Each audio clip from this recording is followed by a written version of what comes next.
You're listening to the Today's Conveyancer podcast, the leading source of information for residential property lawyers in England and Wales. Don't forget to subscribe and sign up to our free newsletter at todaysconveyancer.co.uk. You can also follow us on LinkedIn and Twitter. Hello, welcome along to the latest Today's Conveyancer podcast. Today we are chatting about that dreaded topic, the Building Safety Act. A topic on which many conveyancers have talked about. There's a huge amount on social media, particularly about the Building Safety Act and the challenges that it presents to law firms. But I'm joined today by two experts on the topic, Liz Ramsden and Hannah Page. Liz is a senior associate at Knights. Hannah is an associate at Knights as well. And you're here today to give us a bit of detail about it, try and break down some of the misnomers and myths, but also try and be quite realistic about the challenges that the Building Safety Act presents. You're nodding along, so yeah. Hopefully. In the first instance, tell me a bit about yourselves to start with, because as I say, becoming an expert in the Building Safety Act is no mean feat. Yeah, absolutely. And thanks for having us, David. So I'm Hannah. I'm an associate in the residential property department in our Brighton office, dealing with sort of all manner of freehold and leasehold transactions, specialising in the Building Safety Act. There are a lot of high risk and relevant buildings in Brighton, so it's quite big here. And I've been sort of consulting with other law firms as well on BSA experts where they can't act, basically. And I also do equity release as well. My name's Liz and I'm a senior associate in Leeds. I head up the residential property department in the Leeds office, and for the last 15 months have been working on the BSA. So we undertake all of the BSA work between us for the firm, and we have instructions from other firms as well. I have done some work with DLUC, the Department for Levelling Up and Homes and Communities, and the Conveyancing Association in relation to the BSA. So it's keeping us busy. Very. I said to immerse yourself, and it takes a huge amount of effort. This first bit of the podcast has the potential to go off in all sorts of different directions, because what do you see as the main issues that this Building Safety Act presents to conveyancers? We were just chatting before we started. I mean, how long's a piece of string? Very long in this case. So it's a hugely complex piece of legislation, and it's not straightforward to apply to every case. It applies to all buildings over 5 stories or over 11 metres. They are relevant buildings, and high risk buildings as well, which is over 7 stories or 18 metres. So we've got to establish whether buildings even come under the scope of the Act or not. Every flat in every building has the potential to be different, so none of them are going to be the same, or highly unlikely they'll be the same due to different circumstances for the leaseholders at the time of the 14th of February 2022. So you need to take each transaction on its own merits, and you've got to go through the certificates. You've got to figure out who's liable and who's not liable, whether you've got qualifying leases or non-qualifying leases. Is it the developer? Is it the freeholder? So it's incredibly difficult to apply all of the provisions that we need to apply to a particular property. And what specifics can you share that you're coming up against?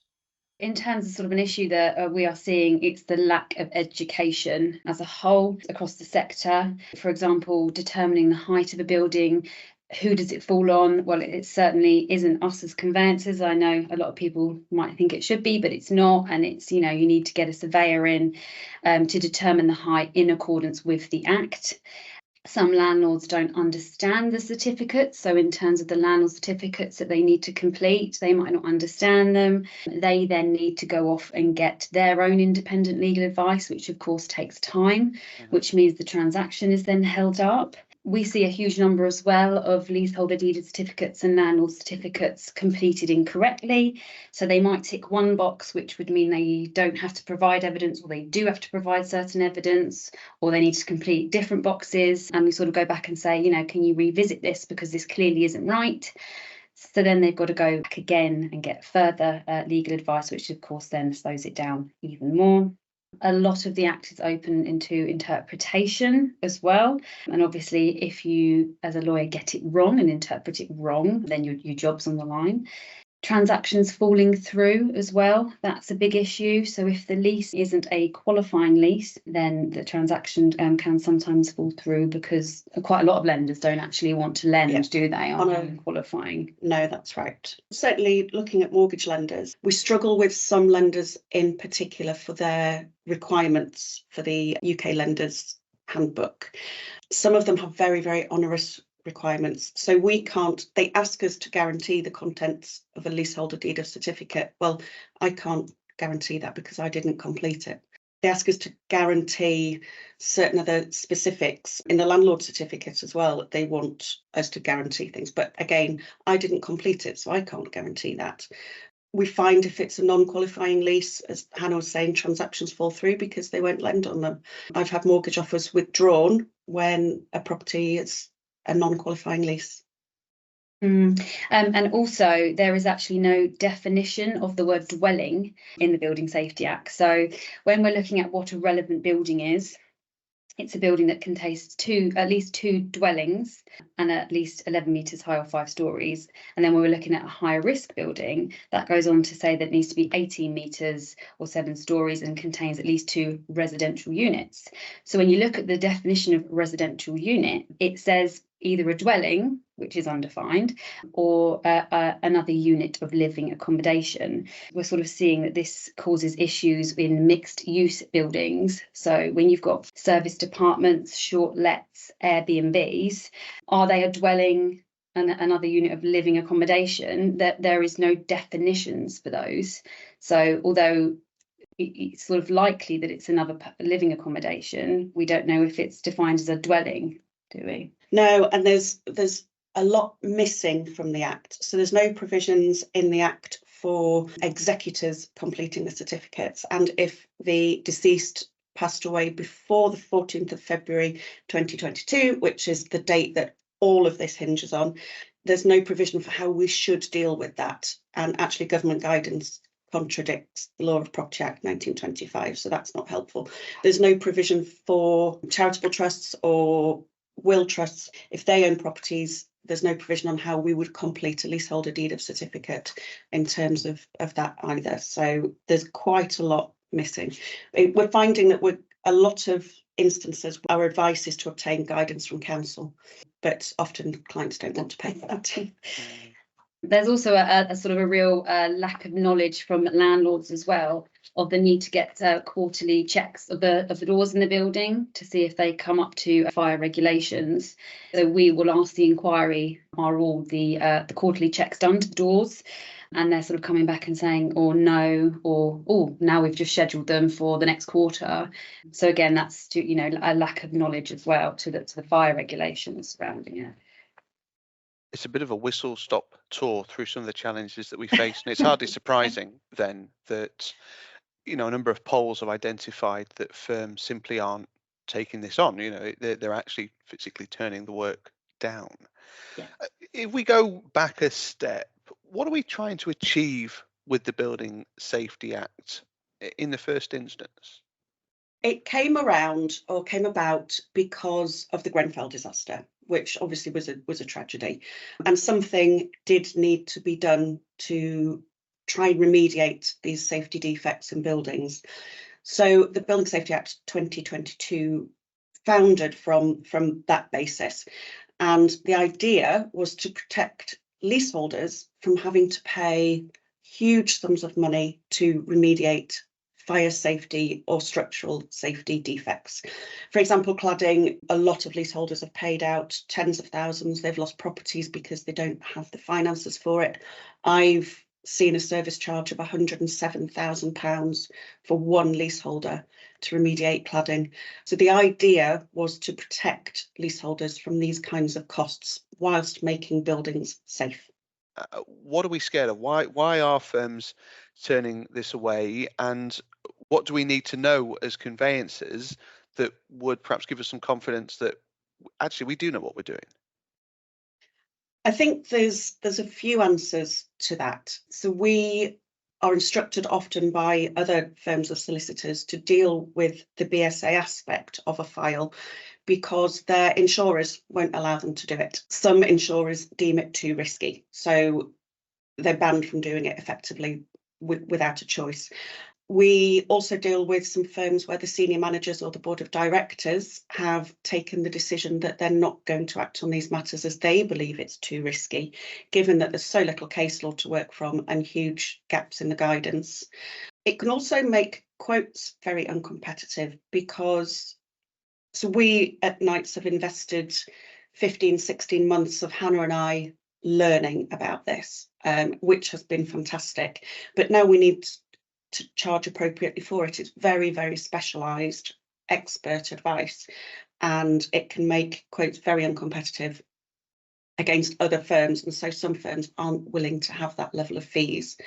Also, the cost, though, as well, the cost of the PI insurance, I think, has gone up if the firm does want to deal with BSA. So some firms are just saying, do you know what, and especially sort of high street, smaller firms, they're thinking, well, the premiums are too high, the risk is big, you know, why would we take it on? Yeah, and they don't have the time to devote to learning about it.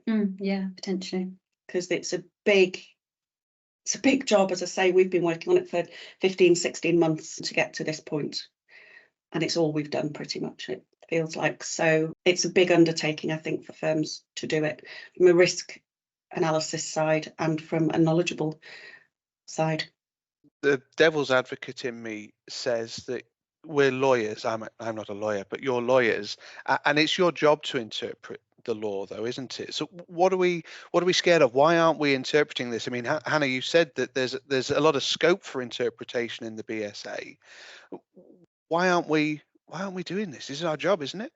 I think as well, there's no case law to fall back on as well. So when we're looking at things, we think, oh, you know, that could be interpreted this way or that way. We can't look at case law and see how it was interpreted. It's then actually, well, we would have to go and get counsel's opinion. And again, as Liz said, that's costly. And clients don't want to have to pay for counsel's opinion. All they want to do is, you know, buy or sell. Clients always think, oh, you're just buying, you're just selling. It's a really straightforward process. They don't understand what's involved in the process. And they certainly don't understand what's involved obviously with the Building Safety Act as well. So I guess not having that fallback on case law for some lawyers. And I think some parts of the Act actually contradict each other. As I mentioned earlier, there is omissions in the Act of how to deal with certain things. So we've got to make an educated decision at times, and that's, as lawyers, we don't like doing that. Again, comes back to risk. Yeah. Losing your job if you get it wrong. Yeah.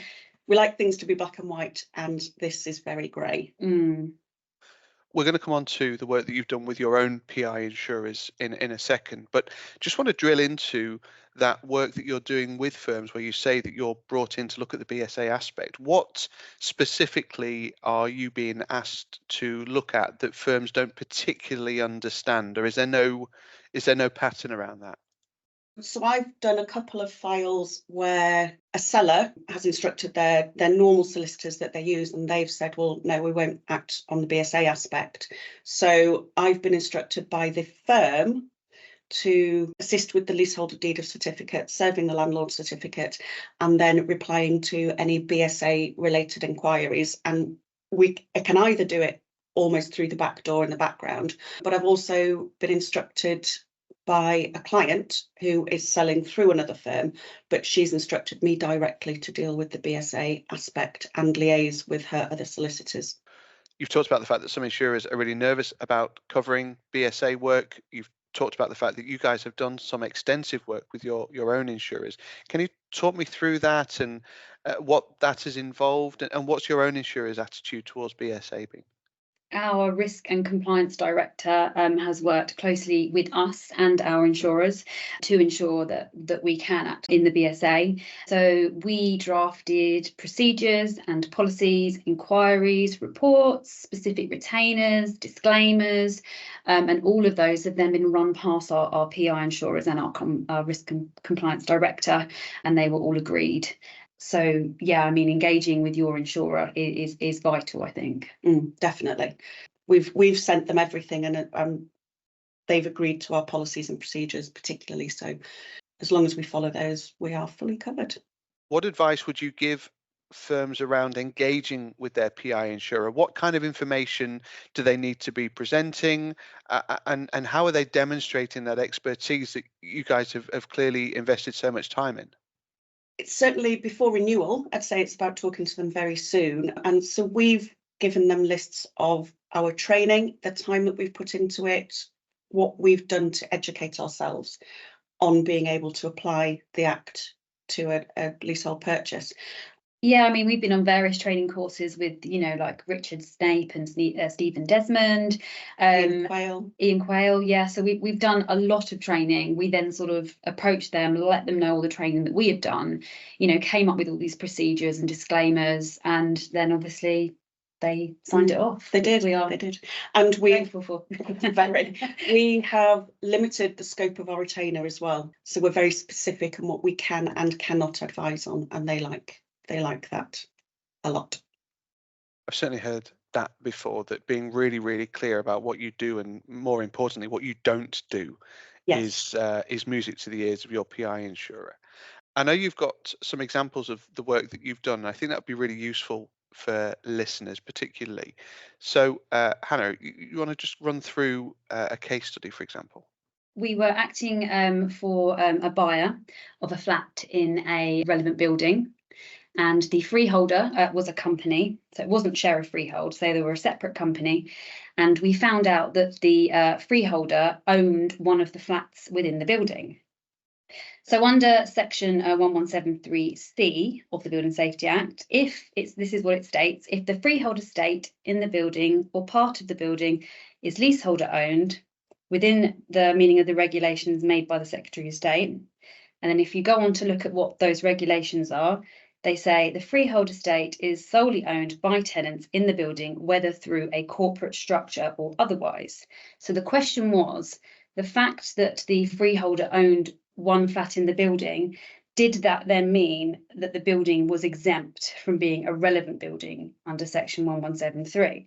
Because if it was exempt, that's almost a loophole for freeholders to then not have to remediate under Schedule 8. And it specifically says as well, owned by tenants, plural. So if one tenant owns it, does that apply or not? Which is an unknown. Yeah. So again, we had to seek council's opinion on that. And I think the council's opinion was that there wasn't actually a solid answer to that yet. And it's basically going to have to go, it's be litigated to find the answer. There is talk and there are changes to the BSA being implemented, but the latest round of reform isn't going to materially change the way in which the BSA is interpreted, you were saying? No, it's not. It's aimed more at protecting leaseholders from the lease point of view rather than a safety point of view. It's looking at ground rent and service charge. I think it refers to the BSA twice, but not in any way that will affect transactional conveyancing.